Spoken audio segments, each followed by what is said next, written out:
Welcome to Sinister Heroes. I'm your host, Danny Iniquitous. Thank you for tuning in. If you're new to the channel, this is a channel about Dungeons and Dragons where we try and take a darker tone with everything we do here. So if you like edgy kind of content, definitely hit that like and subscribe button. A big thank you to our Patreon supporters. We love you guys. Thank you so much for supporting the channel. If you're interested in becoming a Patreon supporter, the link is in the description, as well as the link to our good friends at Dice Legion. Use the promo code Sinister, get 10% off all of your purchases. We're still doing a big push to hit 2,000 subscribers by the end of the year. We are right there. We can almost taste it, and we can't do that without you guys. Thank you so much for all of you guys who are new subscribers, and thank you to all you guys who might consider subscribing. If you like what you see here, definitely consider doing that. With all further ado, let's get into the Playtest 7 Sorcerer.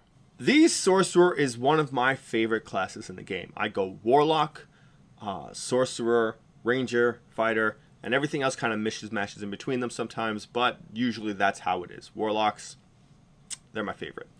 But the Sorcerer is a very profound second, in my opinion. I think the class is just fun, and I really like that. That being said, they only put 2 subclasses, so it's kind of like the Player's Handbook, where you have the Draconic Bloodline and the Wild Magic Bloodline. Some of the things that change are kind of basic. One of the things that are really important is really the change to a new ability that you gain, and some of the things slightly changed in some of the meta magics. So let's talk about Twin Spell right away so we can get that taken care of. So they did change Twin Spell. Now, Twin Spell is now when you cast a spell such as Charm Person or Hold Person that can be cast with a higher level spell slot to target an additional creature, you could spend 1 sorcery point to increase the spell's effective level by 1. That sucks. It just does. I can wrap my head around a lot of changes and embrace new things and really be, try my hardest to keep an open mind and not just immediately jump on the bandwagon and say something is terrible. But that just deteriorates what the real use of Twin Spell was. Yes, was it profoundly powerful? Yes, but it had a huge cost to it. So if you wanted to cast a spell that was like 2nd or 3rd level, like that's a lot early on to use your spell slots, sorcery points for. And those higher level spells, yeah, that's a lot to use. But understanding that it was probably overtuned previously doesn't mean that it had to be nerfed to this point. I really felt like if they kept it the same way it was before, it still kept that viability and that huge cost. That worked really well for it. It did seem to be a thing that was a necessity for all of them, and I understand that. And I hate things that you need like that. That's why I hate getting Hex constantly. I hate getting Hunter's Mark constantly. I hate having to build around certain spells that you absolutely need every time you play a class. I don't like that. That's just a personal thing that I have. Sometimes I like to challenge myself and do something that's a little different and try and open up my eyes to some other concepts to a class that I didn't see the first time because I got wrapped up in a popular idea. Twin Spell is tried, true, unique, special, beautiful, and if it was going to be changed to not being a meta magic, it should have been something that maybe you could do once per short or long rest, as opposed to it being taken from this wonderful idea and to turn into something that's just so heartbreaking. So the Sorcerer gains a new ability at level 1 called Innate Sorcery. An event in your past left an indelible mark on you, infusing you with a simmering magic. As a bonus action, you can unleash that magic for 1 minute, during which you gain the following benefits. Your spell save DC of your sorcerer spells increases by 1, and you have advantage on the attack rolls of sorcerer spells you cast. You can use this feature twice, and you regain all expended uses when you finish a long rest. That ability is so great. Just upping your spell save DC by 1 is a big thing. On top of that, having advantage on all the attack rolls of all the sorcerer spells you cast is incredible. And you get it at level 1. And even though it might seem small, that is viable, period. For the whole duration you're being a sorcerer, Innate Sorcery is a great, powerful tool for you to use no matter what. It's beautiful. I think that is such a great thing. It might be a little strong, but it is twice during each long rest. So you can use that twice, and then you need to replenish it by using a long rest. That is awesome. I can't express to you how great that is. Everything else stays basically the same, except on 5th level, you gain Sorcerous Restoration. When you roll initiative or finish a short rest and have no sorcery points remaining, you regain a number of those points equal to your sorcerer level divided by 5, rounded down. Now, at 5th level, that's not a lot, but it's always enough later on to gain at least a sorcery point. And when you are a sorcerer and you really believe in that sorcerer mindset as opposed to playing a sorcerer like another caster, you are constantly manipulating sorcery points. You're consuming spells. You're creating spell slots. That 1 point can make a big difference for you, especially when you've run out of them.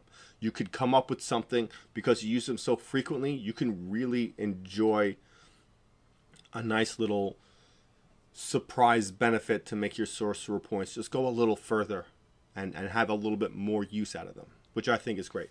At 7th level, you gain Sorcery Incarnate. While your innate sorcery feature is active, you can use up to 2 of your mana magic options on each spell you cast. In addition, if you have no uses of innate sorcery left, you can use it if you spend 2 sorcery points when you take the bonus action to activate it. Now, innate sorcery is a reusable resource, which is awesome. I can't tell you how great that is.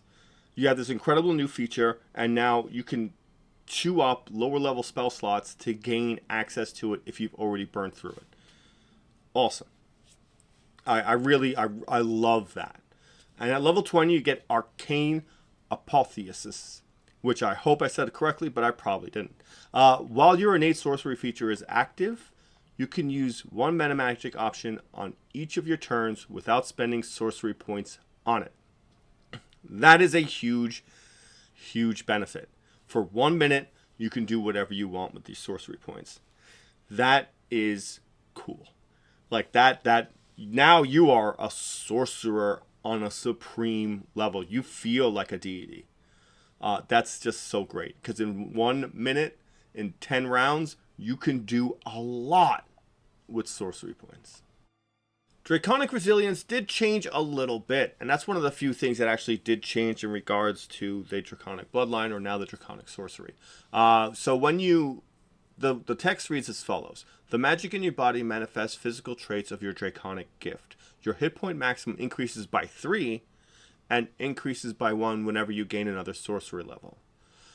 Parts of you are also covered in dragon-like scales. While you aren't wearing armor, your base armor class equals 10 plus your dexterity modifier plus your charisma modifier. Now again, at 3rd level, you gain your subclass abilities, kind of like everything else, which is kind of not as cool as when you did it originally. I thought that was cool for clerics and sorcerers to be like that, but I mean, I guess having innate sorcery kind of works in your favor anyway. This is cool because it's now basing off your dexterity and your charisma modifier. So if you happen to put 2 in dexterity and you rock out with your charisma, you'll get pretty high up with your AC, and you can have various reasons to up your dexterity anyway. So increasing your AC with that as well can work out pretty well. If you did max them both out, that gives you a 20 AC standard wearing nothing but your underpants, which can be intimidating, and I think you should gain bonuses for that. The rest of the abilities for Draconic Sorcery stays basically the same. You do gain everything you did previously. Elemental Affinity stay the same. Dragon Wing stays the same. Draconic Presence is still the exact same way it was previously. So there's not really a bunch of changes there. Just that change at 3rd level, which is pretty intimidating.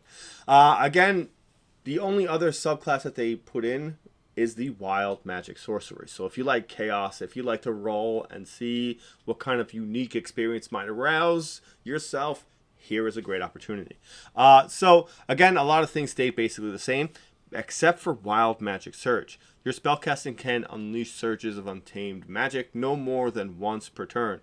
You can roll a d20 immediately after you cast a sorcery spell with the spell slot. If you roll a 20 roll on the the wild magic search table. If the magical effect is a spell, it is too wildly to be affected by your meta magics, and if normally requires concentration, it does not require concentration. In this case, the spell lasts for the full duration, which is pretty normal, except now it's not dependent on your DM. Now you roll constantly for it, so your chances of getting 20s are going to be maybe a little bit better. So keep in mind, you still need to spend a spell slot to do so. Now, Tides of Chaos, one of my favorite abilities in the game. You can manipulate the forces of chance and choose to gain advantage on 1d20 test. Once you do so, you must finish a long rest before you can use this feature again. Immediately after you cast a sorcerer spell with the spell slot, before you regain the use of this feature, you automatically roll on the wild magic search table and regain the use of this feature. I will be using this constantly. I think it is perfect. Give yourself advantage for everything. Cast the spell, roll on wild magic, lather, rinse, repeat. It's exciting, it's crazy, it's dangerous, it's a little risky. Can it kill your party at level 3? Absolutely. But this is why you want to play a wild magic sorcerer. You want that chance. You want to see what insane things happen. You want some good things to happen, and you really want some bad things to happen too. And you get it almost on command. And that's beautiful. At 6th level, you still get Bend Luck. You have the ability to twist fate using your wild magic. Immediately after another creature you can see with rolls a d20 for a d20 test, you can use your reaction to spend 1 sorcery point to roll a d4 and apply the number roll as a bonus or penalty of your choice to the creature's roll. The penalty is where it's at. If someone has Bane on them and they fail the saving throw by 1, roll that Bend Luck and make sure they fail. That's the purpose of it. The opportunity to make a d4 kind of changed that. When you have things like guidance in the game, not really particularly my favorite cup of tea, but again, you might need to save someone, so it does work in your favor. At level 14, you gain Control Chaos. You gain a modicum of control over the surges of your wild magic. Whenever you roll on the wild magic surge table, you can roll twice and use either number. Great, pick your favorites. I love it. Level 18, Wild Bombardment. After you cast a sorcery spell with a spell slot, you can create an effect of your choice from the wild magic search table, provided the effect casts a spell or restores all of your expended sorcery points. So you can't turn blue, you can't make yourself gain a beard of feathers, none of that stuff. You have to do something crazy. So understand, you can use this once per long rest, dependent on a d4 roll. So if you use this, you might have to wait 3 or 4 days before you can use it again. But it can be a lot of really interesting choices. One of the big things I see about this is I really hope they update the wild magic table. I think there's a couple of things there that could be just changed, added, or removed. There's just, some of them seem a little redundant. Some of them seem just pointless. I get trying to have certain sensory effects. I don't like the idea that if I turn blue, I'm stuck there forever. But you do have a couple of cool things about it. I hope they revamp it just as a personal request of mine, because I want to see some couple of new things in there. Maybe not, or maybe throw some more concentration spells on there, make it more viable. But I'm totally content. The sorcerer came out winning here. That on top of the new spells that are added, sorcerer specific abilities, which I'm not really going to get into because spells are just one of those things. If I start going through them, I'm never going to stop. But there's a lot of cool changes they made.